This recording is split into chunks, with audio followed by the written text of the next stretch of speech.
Mpenzi mfuatiliaji wa channel ya Michael Recap, asante sana kwa kuendelea kusikiliza simulizi za kusisimua hapa ndani ya Michael Recap. Kama jinsi tulivyopata kushuhudia mambo yalinoga sehemu ya kwanza ya simulizi ya Destined to Love You, basi sehemu hii ya pili ndiyo hasa ambapo kimbembe kinaanza, maana sasa tunatoka ofisini na kuingia uwanja wa mapambano field training. Hii hapa ni simulizi ya kina ya sehemu ya pili ya Destined to Love You. Baada ya Baobao kuanza kuzoeleka kama mwalimu wa saikolojia, anadhani lengo lake linaenda kutimia. Anatumia nafasi hiyo, anakwenda katika ofisi mkuu wa chuo kuomba kibali kwa ajili ya matibabu ya mama yake. Shauku ya Baobao ni kupatiwa kibali ili mama yake apate matibabu katika hospitali ya chuo cha kijeshi. Hata hivyo, mkuu wa chuo anatoa majukumu mazito kwa Baobao. Ili apate kibali kwa ajili ya matibabu ni lazima ahakikishe anaupata mzigo wa silaha unaoaniwa na kila kiongozi ndani ya chuo, tena aupate kwa bei ya chini, kisha atasibilia mpaka siku 7 zipite ndio atapata kibali kutoka kwa mkuu wa chuo. Baobao anashirikiana na Wentao wanafanikiwa kupata mzigo.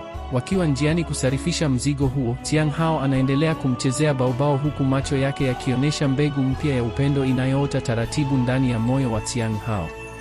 Lakini Wentao yeye yupo bize, macho yake yakikagua kila upande wa njia kuhakikisha usalama wa safari yao.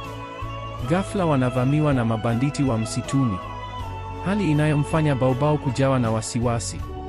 Katika harakati za kupambana na mabanditi, Baobao anapata jeraha mguuni. Bila kupoteza muda, Xiang Hao anakuwa wa kwanza kumpatia huduma ya kwanza. Pembeni Wentao anatazama huku akionekana hafurahi Xiang Hao kuugusa mwili wa Baobao. Wanafanikiwa kuvuka kikwazo hiko, lakini bado shida haziishi hapo. Kikosi kingine cha mabanditi kinatokea na kuanzisha mashambulizi ya ghafla. Baobao ni mwoga, hawezi hata kujisaidia, akijificha nyuma ya mgongo wa Xiang Hao. Wentao anaongoza kikosi, wanawachapa mabanditi wote, lakini mmoja anasimama na kumteka Baobao. Xiang Hao na Wentao wanatumia mbinu za kijeshi na kumwokoa Baobao. Lakini shambulio hilo la ghafla na la ukombozi linamfanya Baobao kuanguka chini, lakini Xiang Hao anawahi na kutega mkono wake ili Baobao asiumie kwa kugonga kichwa kwenye jiwe, hali inayoendelea kupandikiza mbegu ya upendo wa siri ndani ya mioyo yao. Baobao anafanya kosa linalomfanya kupewa adhabu ya kututambaa kama mwanajeshi na kukimbia mizunguko 1000, lakini Wentao anamuonea huruma, akijiunga naye. Wanaifanya adhabu hiyo kwa pamoja, swala ambalo linamfanya Xiang Hao kupata wivu na uhasama mkali ukiendelea baina yao.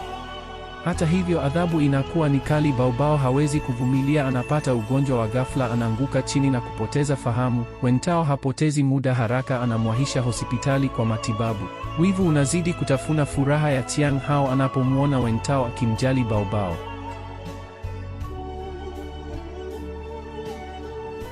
Ni siku nyingine, Wentao amepananga kumpatia Baobao zawadi ya medali yake aliyoipata baada ya kuibuka mshindi katika mashindano hapa chuoni. Wentao anaelezea dhamani ya medali hii ili kuonesha uzito kwa Baobao, lakini Baobao anakataa kuchukua. Hata hivyo, Baobao hana hisia za kweli kwa Wentao, ila anafurahia kuwa karibu na Wentao. Wentao anapozidi kulazimisha, ghafla Xiang Hao anafika na kukatisha mbio za Wentao. Kwa wivu, Xiang Hao anamuuliza Baobao kuwa, unampenda Wentao au unanipenda mimi? Swali linakuwa humu kwa Baobao. Xiang Hao anataka kuropoka siri itakayofichua ukweli kuwa Baobao ni mchumba wake, lakini nyuma ya uchumba huo kuna siri nzito ambayo ndiyo inamfanya Baobao asiwe huru. Yeye ni mvamizi tu, hivyo anahisi kuwa mwenye hatia, akifikiria kuwa utambulisho alionao sio wake. Hata hivyo, Baobao hataki Wentao ajue kuwa yeye na Xiang Hao ni wachumba. Anaamua kumbuta na kusogea pembeni, hali inayoibua hofu na joto kali kwa Wentao, akiogopa kumkosa Baobao. Wentao hakati tamaa ya kusaka penzi la msichana mrembo. Baobao lazima athibitishe kuwa yeye ni mwanamume mbele ya Baobao. Siku ya leo, Baobao na Wentao wametembelea katika kajumba kambwa waliko kajenga siku wanamuokota mbwa huyo. Wentao amezamilia kuiba mazima moyo wa Baobao. Taratibu anajiandaa huku akisema, tafadhali Baobao, kwa muda mrefu kuna jambo nimekuwa nikitaka kukuambia, huku alimsogelea taratibu. Sasa Baobao hana ujanja zaidi ya kumtazama Wentao. Bila kupoteza muda, Wentao hataki kupoteza tena nafasi adhimu kama hii, anamsogelea karibia kumpiga busu. Ghafla Xiang Hao anafika na kutibua tena harakati za simba mwenda pole. Baobao anaokoka na kuponea tundu la sindano. Vita ya kusaka penzi la Baobao ni kali kushindwa hata vita ya Yanga na Simba. Je, unafikiri Nana atakuwa wa kwanza kuunasa moyo wa Baobao? Endelea kufuatilia simulizi hii mpaka mwisho mpaka kieleweke. Uongozi wa chuo unatoa agizo jipya: wanafunzi wote wa kikosi cha mwanzo lazima waende porini kwa ajili ya mafunzo ya mbinu za kivita na uokoaji, survival training. Jambo la kushtua ni kwamba Kian Baobao kama Dr. Xiao naye anatakiwa kuongozana nao ili kusimamia hali ya kisaikolojia ya askari wakiwa uwanjani. Baobao anapata hofu. Hajawahi kulala msituni, hajui kutumia dira na hajui mbinu za kijeshi. Lakini akijua kuwa akigoma atatiliwa shaka, anakubali kwa ujasiri wa bandia. Safari inaanza kuelekea milima ya mbali, huku Xiang Hao na Shen Wentao wakiongoza vikosi vyao kwa ushindani mkali. Xiang Hao bado hajakata tamaa ya kumchezea Baobao. Njiani kuelekea msituni, anajifanya kuwa amepotea njia au anampa Baobao majukumu ya kijeshi ili aone kama atashindwa. Dr. Xiao, kwa kuwa wewe ni msomi wa Ujerumani, hakika utajua jinsi ya kusoma ramani hii ya kizamani, Xiang Hao anasema kwa dhihaka huku akimpa ramani tata. Baobao anatazama ramani, haelewi kitu, lakini kwa kutumia uzoefu wake wa mtaani wa kukumbuka njia, anatumia alama za asili kama jua na miti. Anamjibu Xiang Hao kwa busara, jambo linalomfanya Shen Wentao amtetee na kumfanya Xiang Hao azidi kukasirika.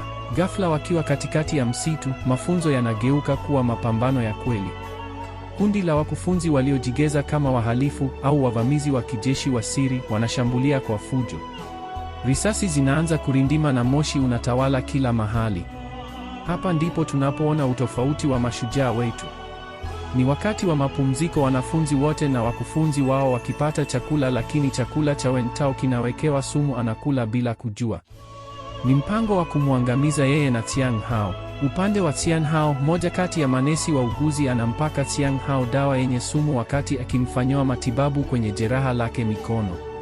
Sasa zoezi la kushuka chini ya poromoko kwa kutumia kamba limewadia. Xiang Hao na Wentao wanakuwa mstari wa kwanza, huku kila mmoja akitaka kuonekana bora kwa Baobao. Lakini isivyo bahati, sumu inazidi kupenya kwenye damu. Wote wawili wanaishiwa nguvu wakiwa katikati ya poromoko, hali inayohatarisha maisha yao. Baobao akitumia wepesi wake wa sarakasi, anajikuta akilazimika kupambana ili kuokoa maisha yao. Baobao anageuka mwokozi wa maisha ya Xiang Hao na Wentao.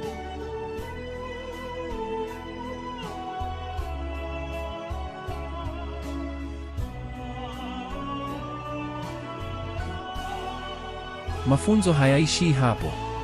Ni wakati mwingine tena. Uongozi wa chuo unatoa agizo lingine jipya: warudi tena msituni kuendelea na mafunzo. Wakati huo huo, wauaji wa siri hawakati tamaa, wakiiwinda roho ya Xiang Hao na Baobao. Ni usiku, wakiwa wamepumzika, Xiang Hao na Baobao kwa siri wanakutana mahali penye utulivu. Xiang Hao na Baobao tayari wanapendana, lakini kila mmoja hataki kiwa mwazi kwa mwenzake. Wakati huo huo, wauaji wa siri wanatega mtego wa maangamizi.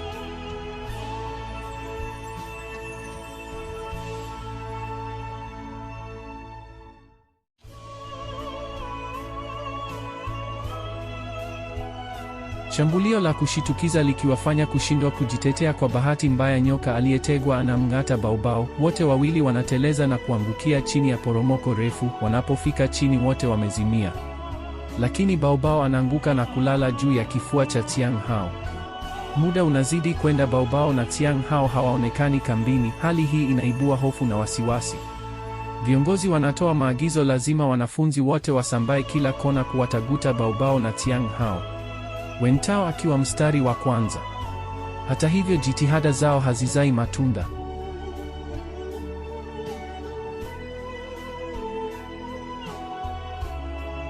Asubuhi na mapema, chini ya poromoko, Xiang Hao na Baobao wanapata fahamu, lakini Baobao hali yake inazidi kuwa mbaya. Sumu ya nyoka inazidi kupenya kwenye damu na kumaliza nguvu. Xiang Hao anafanya kitendo cha ujasiri, anaanza kunyonya damu yenye sumu na kuitema. Baobao taratibu anaanza kupata nafuu. Haya, wanaanza safari kutafuta njia kurudi kambini, lakini safari inakuwa ngumu. Xiang Hao anazidi wakiwa katika ya msitu. Baobao anachanganyikiwa huku akijaribu kumhimiza ajikaze wesonge mbele. Xiang Hao anakata tamaa, hawezi tena kuendelea na safari. Baobao anajitahidi kumkokota lakini hawezi. Hapa ndipo upande wa upole wa Baobao unapoonekana. Analazimika kutumia ujuzi wake wa tiba za kienyeji alizojifunza mtaani wakati akimuuguza mama yake kumtibu Xiang Hao. Hali ya Xiang Hao inazidi kuwa mbaya. Baobao anaanza kulia huku akisema, tafadhali Xiang Hao, usife, moyo wangu utaumia, kwani wewe ndiye mwanamume pekee uliyeko ndani ya moyo wangu. Wewe si daktari wa kawaida, Xiang Hao anasema kwa sauti ya chini akihisi maumivu. Mikono yako haina harufu ya dawa za hospitali, ina harufu ya ujasiri wa mtaani. Kwa mara ya kwanza Xiang Hao anaacha kejeli.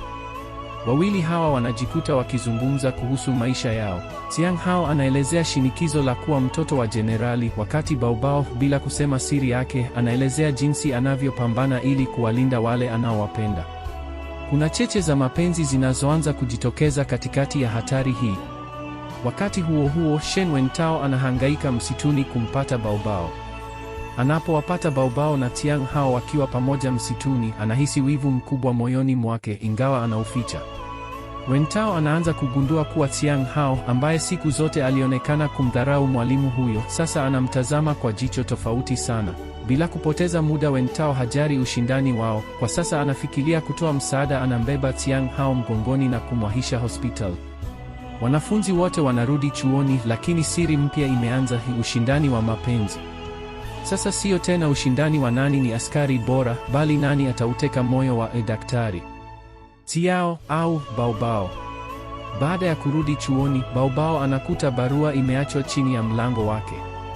Inasema, najua wewe si Xiao Bidie. Ukweli utajulikana hivi karibuni. Baobao anapata mshtuko. Je, kuna mtu aliyemwona kwenye treni? Au ni Xiang Hao anayecheza mchezo wa akili? Hofu inamjaa akijua kuwa saa ya ukweli unakaribia imefika. Baobao anaanza kuwa na hofu kubwa. Ile barua inayosema najua wewe si Xiao Bidie inamfanya asilale. Anaanza kumshuku kila mtu. Je, ni Xiang Hao anayeendelea na michezo yake ya panya na paka? Au ni Shen Wentao ambaye ni mwerevu sana kiasi cha kugundua uongo wowote? Anajaribu kuchunguza mwandiko wa barua hiyo, lakini mwandiko ni wa kuchapisha, block letters, hivyo ni vigumu kumtambua mtu. Baobao analazimika kuwa makini zaidi. Anaanza kusoma kwa bidii vitabu vya tiba na saikolojia usiku kucha ili kuziba mapengo ya uongo wake endapo atapewa mtihani mwingine wa ghafla na uongozi wa chuo. Chuo kinatangaza mashindano makali ya kila mwaka yanayojulikana kama Ironman Competition. Haya ni mashindano ya nguvu, kasi na mbinu za kivita kati ya vikosi mbalimbali. Xiang Hao, kikosi cha Fire Dragon, na Shen Wentao, kikosi cha Sea Dragon, wanapambana vikali kuwania ushindi. Baobao anapangiwa kuwa mwamuzi wa upande wa afya na akili. Hata hivyo, Xiang Hao anafanya jambo la hatari. Katika moja ya raundi za mapambano ya ngumi, anajifanya ameumia vibaya ili tu ambute Baobao karibu naye. Wakati Baobao anapomkimbilia kumsaidia, Xiang Hao anamvuta sikioni na kumnong'oneza, Xiao, mbona mapigo yako ya moyo yanaenda mbio sana? Unaogopa nini? Au unaogopa nitagundua siri yako? Baobao anapata butwaa. Hapa anajua kuwa Xiang Hao ana uhakika wa 90% kuwa yeye ni tapeli, lakini Xiang Hao anafurahia mchezo huo kuliko kumripoti. Kwa upande mwingine, Shen Wentao anagongana na rafiki yake bahasha na karatasi vinadondoka. Rafiki yake anainama na kuokota. Hapa ndipo siri ya Baobao inapoanzia fichuka. Hii sio karatasi bali ni picha ya Xiao Bidie harisi. Sasa mambo hadharani. Sasa Wentao amegundua kuwa Baobao siye Xiao Bidie. Swali linaloibuka kichwani, je, Xiao Bidie harisi yuko wapi? Na huyu feki ni nani? Wentao anamuomba rafiki wafanye siri, lakini waendele kutafuta ukweli ili wajue ilikuwaje. Siku moja Wentao akiwa maktaba anamkuta Baobao akihangaika kusoma kitabu cha Kijerumani, lugha ambayo Bidie halisi alipaswa kuijua vizuri. Baobao anashindwa kutafsiri sentensi rahisi. Wentao anamsogelea na kumsaidia kutafsiri, lakini macho yake yanaonyesha huruma na wasiwasi. Wentao huanza kujiuliza, huyu mwanamke ni nani na kwa nini anajifanya kuwa Xiao Bidie? Tofauti na Xiang Hao anayetumia siri hiyo kumchezea shere, Wentao anaanza kuingia kwenye hali ya kutaka kumlinda, akihisi kuwa Baobao ana sababu nzito ya kufanya hivyo. Nyumbani kwa Jenerali Xiang, anamtuma mlinzi wake akawataarifu Xiang Hao na Baobao wafike nyumbani. Jenerali Xiang anafikiri kuwa Baobao ndiye Xiao Bidie, hivyo anahitaji kumwona kwa sababu tayari wawili hawa ni wachumba watoka utotoni. Wanapofika nyumbani, Xiang Hao anaendelea kumchezea Baobao huku akisema mimi siwezi kuoa mwanamke kama wewe, huku Baobao naye akisema pia hayupo tayari kuolewa na Xiang Hao. Mwishoni mwa episode, kamera inatupeleka kwenye hospitali moja ya kijijini mbali na Longcheng. Tunaona mwanamke mmoja akiwa amefungwa bandeji kichwani akizinduka kutoka kwenye koma. Anapofungua macho, anasema neno moja tu, Longcheng. Huyu ni Xiao Bidie halisi. Hajafa, amerudi na sasa yuko njiani kuelekea chuoni kudai nafasi yake na utambulisho wake. Mpenzi msikilizaji, unadhani nini kitatoke baada ya Xiao Bidie kupona na kurejea? Mpaka sasa lengo la Baobao halijatimia, mama yake bado haijapata matibabu. Je, unahisi Baobao atafanya nini endapo atagundua kuwa Xiao Bidie harisi yupo hai? Endelea kufuatilia simulizi hii mpaka mwisho ili tujue nini kitatokea katika sehemu ijayo hapa ndani ya Maiko Recap.